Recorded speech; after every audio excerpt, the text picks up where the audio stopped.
Elon Musk सदी का सबसे क्रांतिकारी इंसान और richest people in the world. पर एलन मस्क पृथ्वी पर रहकर भी कहीं और दुनिया बसाना चाहते हैं। जी हाँ, आज सब लोग मंगल पर घर बसाने की होड़ में लगे हुए हैं और तैयारियां भी शुरू हो गई है। बट सवाल ये उठता है कि मंगल ग्रह ही क्यों, दूसरे ग्रह क्यों नहीं? मस्क मंगल पर ही दुनिया क्यों बसाना चाहते हैं और मंगल पर बस्ती बसाने का एलन मस्क का क्या प्लान है और कैसा होगा वहाँ इंसानों का बसेरा?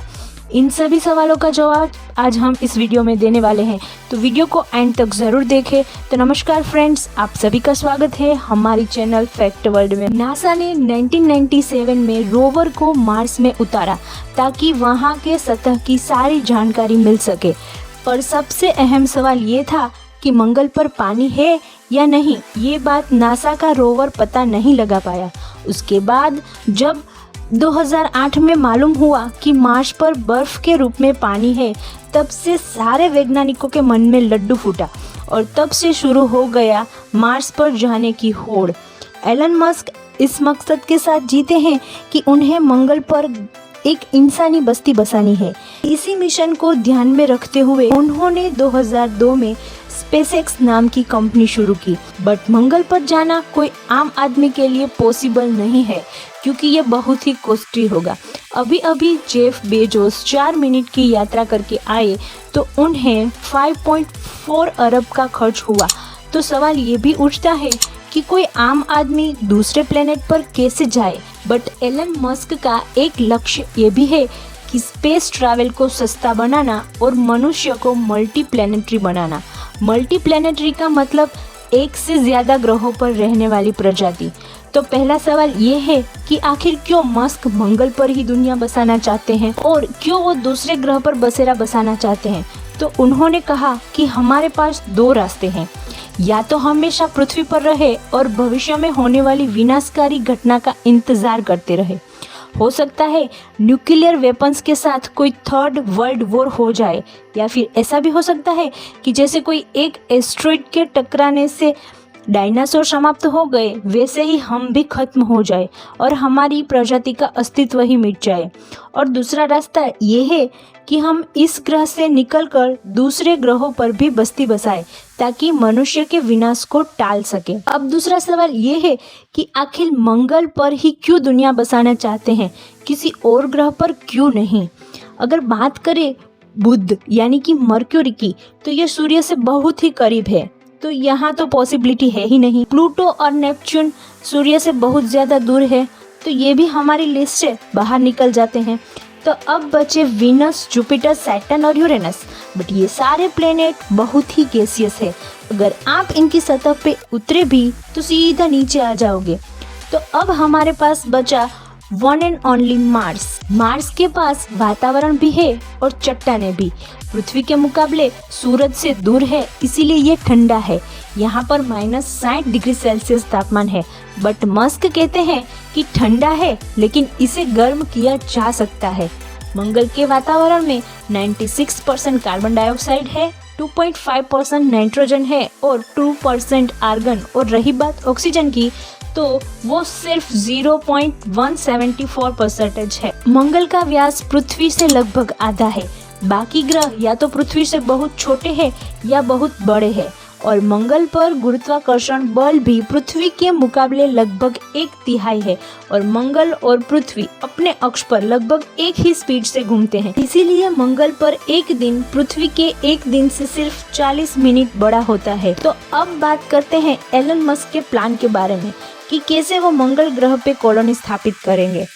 एलन मस्क लाखों लोगों का शहर मंगल पर बसाना चाहते हैं। तो हमें ये क्वेश्चन होगा कि प्रॉब्लम क्या है? प्रॉब्लम है पैसों की। एलन मस्क ने एक वेन डायग्राम बताया, उसमें उन्होंने 2 गोले बताए। एक गोले में वो लोग हैं जो मंगल ग्रह पर जाना चाहते हैं और दूसरे गोले में वो जो इसका खर्च उठा सके। ये दोनों गोले बहुत दूर है, वो इन्हें पास लाना चाहते हैं। मस्क चाहते हैं कि एक आम आदमी को मंगल पर जाने का उतना ही खर्च होना चाहिए जितना अमेरिका में एक घर खरीदने में हो। एक आम आदमी को मंगल पर जाने के लिए $2 लाख यानी कि लगभग 1.5 करोड़, ये भी बहुत ज़्यादा है। पर मस्क ये खर्च कम कैसे हो, इसके लिए उन्होंने 4 सूत्र बताए। Number 1, full reusability. आमतौर पर जो भी रॉकेट अंतरिक्ष में जाते हैं वो एक ही बार यूज किए जाते हैं, बट स्पेसएक्स ने 2015 में रीयूजेबल रॉकेट्स को ऑर्बिटल लॉन्च के बाद दोबारा सही सलामत जमीन पर लैंड कराया। इस प्रोजेक्ट में कुछ महीनों बाद ही समुद्र में तैनात एक ड्रोन शिप में अपना रॉकेट लॉन्च किया गया। तो इसका अर्थ ये निकलता है कि मंगल पर जाने वाले सभी रॉकेट मंगल पर जाकर वापस आके दूसरी बार फ्यूल भर के वापस उड़ान भर सकते हैं। तो मिशन की सारी बड़ी चीज़ें रीयूजेबल होगी। नंबर 2, रिफिल इन ऑर्बिट, यानी कि पृथ्वी की कक्षा में फ्यूल भरना। ये थोड़ा थियोरिकल ज़रूर है। पहले रॉकेट स्पेसशिप को ले जाकर पृथ्वी की कक्षा में तैनात कर देगा। उसके बाद स्पेसशिप पृथ्वी की परिक्रमा करेगी और रॉकेट नीचे लैंड होने आ जाएगा। फिर उसी रॉकेट के ऊपर एक फ्यूल टैंक लगाया जाएगा।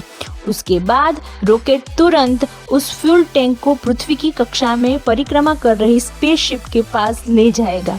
रॉकेट दोबारा नीचे आ जाएगा। ये टैंकर भी स्पेसशिप में फ्यूल भरने के बाद पृथ्वी पर लौट आएगा।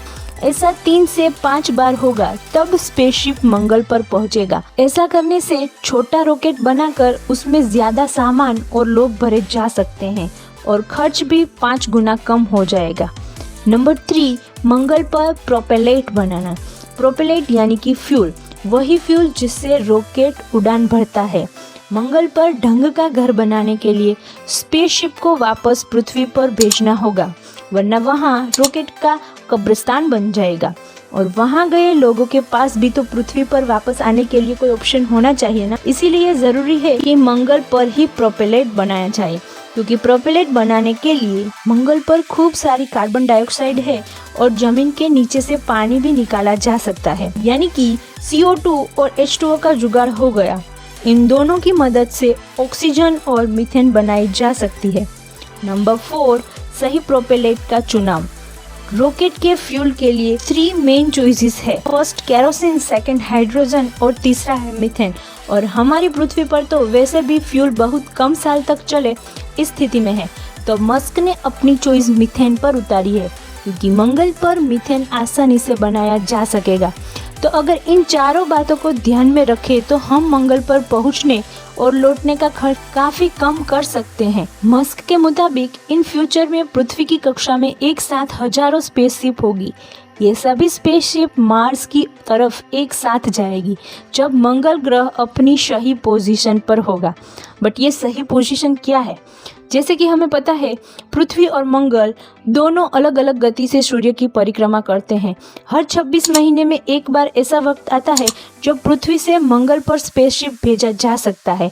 इस समय अवधि को लॉन्च विंडो कहते हैं। जब ये लॉन्च विंडो का वक्त नज़दीक आएगा तभी स्पेसएक्स का जहाजी बेड़ा एक साथ मंगल की ओर निकलेगा। नासा के पास सैटर्न V रॉकेट है जो एक बार में 135 टन पेलोड उठा सकेगा, पर एलन मस्क का मार्स रॉकेट एक बार में 550 टन पेलोड उठा पाएगा और ये अब तक का बनाया गया सबसे बड़ा रॉकेट सिस्टम है। बट मस्क इसमें 550 टन उठाने का दावा कर रहे हैं क्योंकि स्पेसएक्स ने अपने रॉकेट के लिए खास तरह का इंजन डिजाइन किया है जिसका नाम रैप्टर इंजन है, और जो स्पेसशिप मंगल तक जाएगी उसमें 9 रैप्टर इंजन लगे होंगे। साल 2020 में स्टारशिप की कई टेस्ट फ्लाइट हुई। इनके बाद स्टारशिप की डिजाइन में बदलाव किए गए और यही स्टारशिप आगे चलकर स्पेसएक्स के पहले मार्स मिशन में काम आएगी। अब सवाल ये भी है कि मंगल पर पहुंचकर करेंगे क्या और लोग कैसे वहां रहेंगे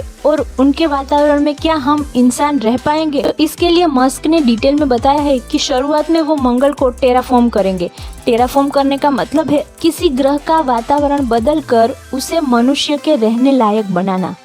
बट कैसे होगा ये? जरूरत है कि मंगल को बस जरा सा गर्म करने की। इसीलिए मंगल ग्रह के ध्रुवों पर न्यूक्लियर वेपन चलाने से वहां बर्फ में फंसी कार्बन डाइऑक्साइड वातावरण में छूटेगी, ग्रीन हाउस इफेक्ट होगा और मंगल ग्रह गर्म हो जाएगा।